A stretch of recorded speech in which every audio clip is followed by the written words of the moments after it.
Welcome back to Rating the List, where we review, discuss, and reimagine popular movie lists objectively. We're your hosts. I'm Jerry. And I'm Brad. On this episode, we're going to be exploring number 98 from AFI's 100 Years, 100 Passions, the 100 Greatest Love Stories of All Time. All right, and number 98 is The Hunchback of Notre Dame, released in 1939, directed by William Dietrich, starring Maureen O'Hara and Charles Laughton. So, the synopsis for this classic drama is as follows. Disfigured mute Quasimodo, played by Charles Laughton, is the bell ringer of the Cathedral of Notre Dame. During the Feast of Fools celebration, the beautiful Esmeralda, played by Maureen O'Hara, catches his eye. He is named the King of Fools until Chief Justice Frollo returns him to the church. Frollo is determined to keep his power and fights anything he sees as evil, such as the printing press and gypsies. During a gypsy roundup, Esmeralda seeks refuge in the cathedral.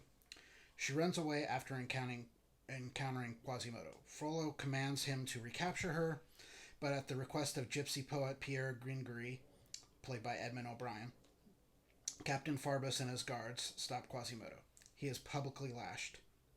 The only thing he asks for is water, and he is given some by Esmeralda. That night at a party, Frollo admits his desire for Esmeralda. Later, he catches her and Phoebus in a garden. In a jealous rage, he kills Phoebus and sentences her. Quasimodo saves her from hanging and brings her to the cathedral for sanctuary. The gypsies learn the nobles plan to revoke sanctuary and act. Gringery writes a pamphlet to create public opinion to change the king's mind. Chapin leads a siege of the cathedral. Frollo is found to be the guilty party of the murder. Frollo attempts to kill Quasimodo, who throws him to his death. The king pardons Esmeralda, and she returns to the square, joining her true love, Gringery. Quasimodo watches her from the tower. All right, so what did you think about this movie? So this is the first one that's on this list that I think, A, is a really good movie, but B, I'm not sure why it's on this list. Right, Greatest Love Stories. I'm not sure what that love story was. Yeah. In so particular. for me, I mean, it's kind of one-sided. Obviously, Quasimodo has fallen in love with her, but for her, she's kind of for one, I totally get it. Like, a lot of times when you have these movies, they make, this woman, like, super, super desirable, and you kind of look at her and you're like, yeah, she's attractive, but I mean, is that the woman that, like, every man on the planet is gonna, like, lose their shit over? Like, you look at Maureen O'Hara, like, holy smokes. She is freaking gorgeous in this movie. Like, I'm used to seeing her. I've seen this movie before, but I don't really remember it. I saw it many, many years ago.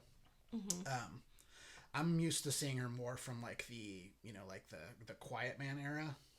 She's a little bit older. She's a little older. I mean, she's gorgeous then, too. Yeah. But I mean, in black and white, sometimes black and white just really like, makes people just look the way really she looks in the lighting of this and I mean, man, it's like, yeah, I totally get why, like, literally, like, every, like, male character in this movie is. Well, like, she's really like the Smurfette of the movie, a little because there's bit. really not that many women in it anyway. Yeah. Right? Yeah, I agree. I really enjoyed this movie. With black and white movies, like old movies, like 1930s, 1940s, it's got to really catch me so that I can stay awake. I'm just being honest. Like, sometimes old movies, like, the pacing for me is a little too slow. But this movie really grabbed me right away. And it really had a very interesting story. It was beautifully shot. It's just really a beautiful movie to look at. Yeah, production design is amazing. It still looks great. Yeah, it looks really good. And this is the 1939 version, not the Disney version. Right. So, but and this has been this is a classic Victor Hugo book, so it has been made a bunch. I think it's been done on stage as well.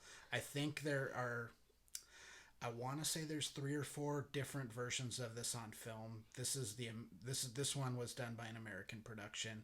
I think there's a couple foreign ones, at least one that's French. Plus, we also have the Disney cartoon from the 90s. So this is a classic story. It's been done many, many times. What's interesting about this movie is that, and it's probably just the story itself, it really deals with a lot of different cultural issues. It deals with, prejudices. It deals with class. It deals with just race. The power struggle between people in the church and how the church is often used to keep people in line. Yep, and this one does for sure. Yeah. And the thing with this movie too is that the reason why the love story we're not really sure is that, she marries what's his name? I can't remember. It's Gringery, right? Gringery. She marries him so that he doesn't get killed. Right. She doesn't have any sort of affection for him at first or anything like that. She's really in love with the guy from the garden. Right, the one that gets murdered. The one that gets murdered. Yeah, like the army captain. So, I mean, she everything for her, like, it seems to be, and it's just a product of the time. This is like the Middle Ages, so it's like, she's always dealing with, she has to like enter into any kind of romantic relationship as a matter of convenience and not necessarily out of love. So, I think she probably, like, it's listed like Gringery's her true love, but I think it was the guy that ends up getting murdered. That's the guy that she was really interested in. Yeah, for sure. She was really into that guy. It really wasn't who she married. She, of course, cared about this. She was a very caring woman. She cared about her people. She cared to make sure that they were taken care of. She cared about Quasimodo. Right. She was the only one that helped him when he was being tortured. Yeah. And he grew a love for her for just her kindness, which he was never shown by anybody. So, but yeah, I mean, as a love story though, just not really a love story to me. Yeah, I mean, there's elements of it there, but again, like, she's moving from one convenience to the next. I mean, she, as a Romani woman, a gypsy, she doesn't have a whole lot of options. So, what is she supposed to do? Yeah. And, but again, we're not saying this movie was a bad movie at all. It's great. It's really not. It's a great movie. It's a really good movie. For me, it's just not. It's kind of misplaced for this list. There's another one that's coming up, not too, within the 90s here too, which is one of my favorite movies of all time. And I'm not necessarily sure it should be on this list either.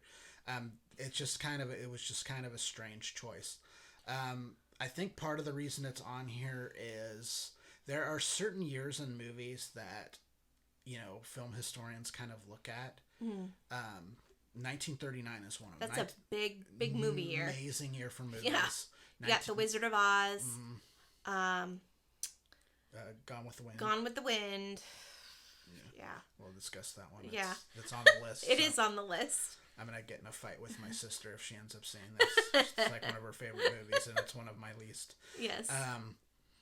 But that's a year. 1972 is a year like that. 1994 is. There are just certain years in film where they're just stellar. They really stand the test of time, and you're like, you really don't envy the Academy during those years where they've got to pick.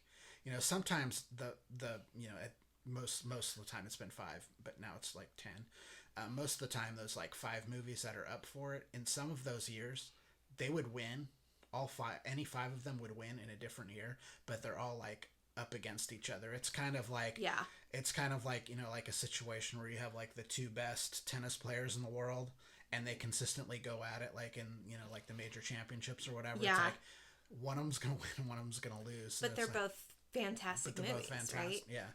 So I think that's part of the reason is they really wanted to represent 1939. I think that just kind of stands out as a year of great movies, and that's a reason it's on the list. This is a great movie. Yeah, it really is. It's not a great love story, in my opinion. Right. It's a very like, she's trying to do good by her people. She's trying to get them somewhere safe. And, she comes across this man who's lives in the town and he's in trouble. And it's just this really sad, all around sad situation for everybody. Yep. She, ends up being hurt. she's even the villain in this story, like, he's in love with her and he's shaming himself for it. He one, because she's a gypsy, two, because he's, you know, a part of the church. Right. And so he takes his anger out on his feelings for her, out on her. Yeah. And you know, I guess maybe he thought that by treating her poorly, it'll make him feel better or seen better, which isn't the case. Yeah, like we said, we both really enjoyed this movie, just not sure it's on the list. My score was a 75. Yep. I was a 61. And the list score was a 68. Yep. So we will be back soon with number 97. Thanks for checking this out. Please like and subscribe and continue on this journey with us. All right. Until next time. Until next time. Thanks for watching. We're rating the list.